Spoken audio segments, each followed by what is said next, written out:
اگر یہ سوال کیا جائے کہ لاہور کو کس نے بسایا تو فوراً ذہن میں ایک ہی نام آتا ہے، رام چندر کا بیٹا لوہ۔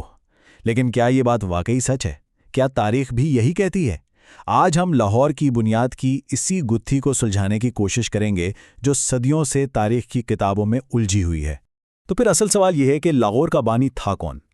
کیا یہ شہر کسی راجا نے بنایا، کسی فاتح نے آباد کیا، یا پھر یہ کسی ایک شخص کا کام ہے ہی نہیں؟ آئیے اس تاریخی معمے کی تہہ تک پہنچتے ہیں۔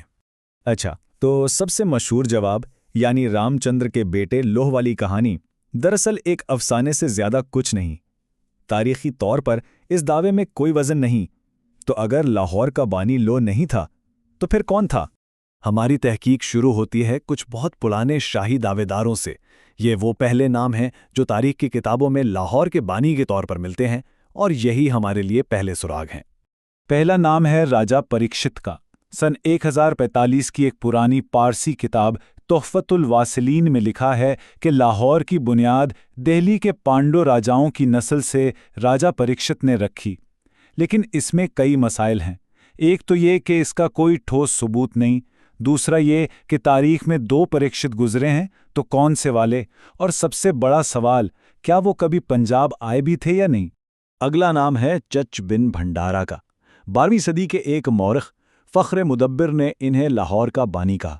اب یہ تو معلوم ہے کہ ان کے پوتے کی حکومت 990 عیسوی میں ختم ہوئی تھی، تو اندازہ ہے کہ چچ 10ویں صدی کے شروع میں حکمران رہے ہوں گے۔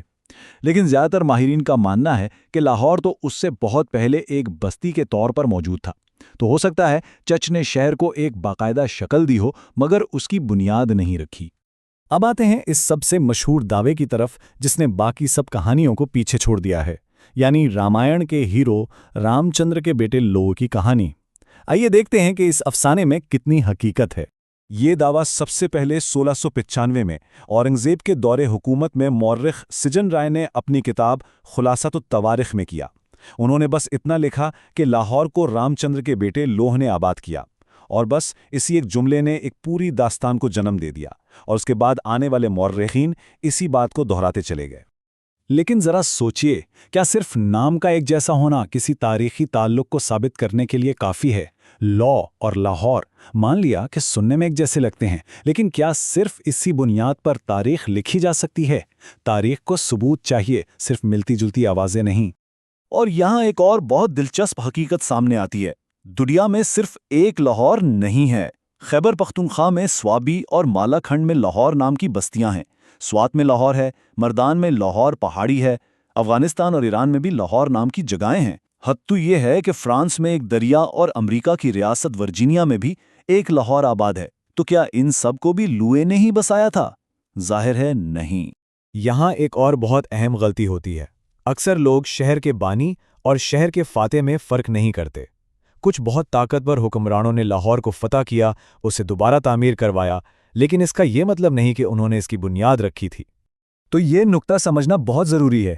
بانی وہ ہوتا ہے جو ایک ایسی جگہ پر بستی قائم کرے جہاں پہلے کچھ نہ ہو، جبکہ فاتح یا تعمیر نو کرنے والا وہ ہے جو پہلے سے موجود شہر پر قبضہ کرے، وہاں حکومت کرے یا اسے ترقی دے۔ یہ دونوں بہت مختلف چیزیں ہیں۔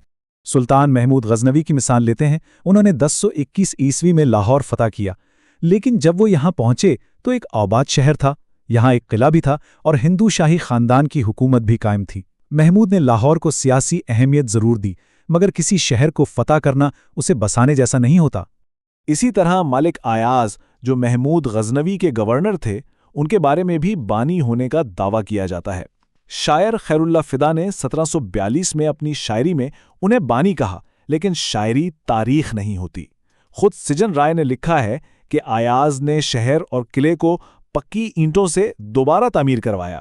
اس سے صاف ظاہر ہے کہ وہ ایک منتظم تھے، تعمیر نو کرنے والے تھے، بانی نہیں۔ اور کہانی یہاں ختم نہیں ہوتی۔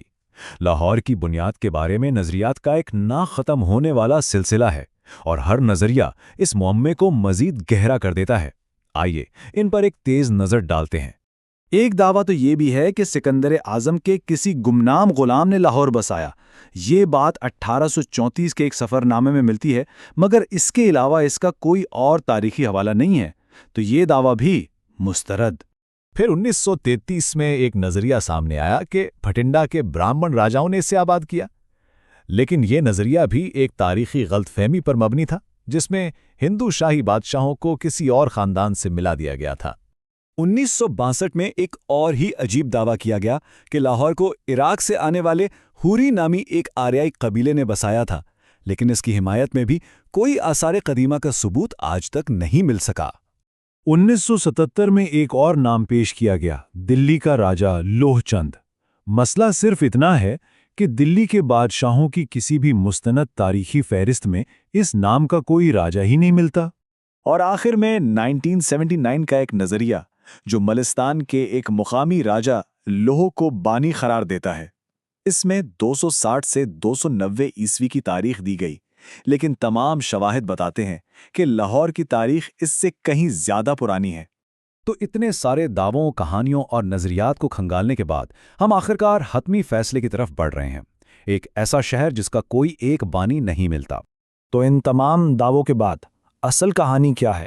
اگر ان میں سے کوئی بھی لاہور کا بانی نہیں تو پھر یہ شہر وجود میں کیسے آیا؟ حقیقت یہ ہے کہ لاہور کسی ایک شخص کے حکم پر ایک دن میں نہیں بن گیا۔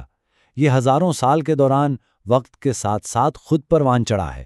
یہ دریائے راوی کے کنارے ایک قدیم زرعی گاؤں کے طور پر شروع ہوا، پھر ہندو شاہی حکمرانوں کے تحت ایک مضبوط فوجی گڑھ بنا، غزنویوں کے دور میں صوبائی دارالحکومت بن کر سیاسی اہمیت اختیار کر گیا، اور آخرکار مغلوں کے دور میں ایک عظیم الشان شاہی شہر کے طور پر دنیا کے نقشے پر ابھرا۔ تو حتمی نتیجہ یہ ہے کہ لاہور کا کوئی ایک بانی نہیں ہے۔ اس شہر کی اصل خوبصورتی کسی ایک بانی کی کہانی میں نہیں، بلکہ اس کے مسلسل تاریخی ارتقاء میں ہے۔ یہ شہر صرف اینٹوں اور گارے سے نہیں بنا، بلکہ نسلوں، کہانیوں، جنگوں اور اس کی مٹی میں دفن ان گنت یادوں سے بنا ہے۔ اور شاید یہی وہ راز ہے جو لاہور کو واقعی لاہور بناتا ہے۔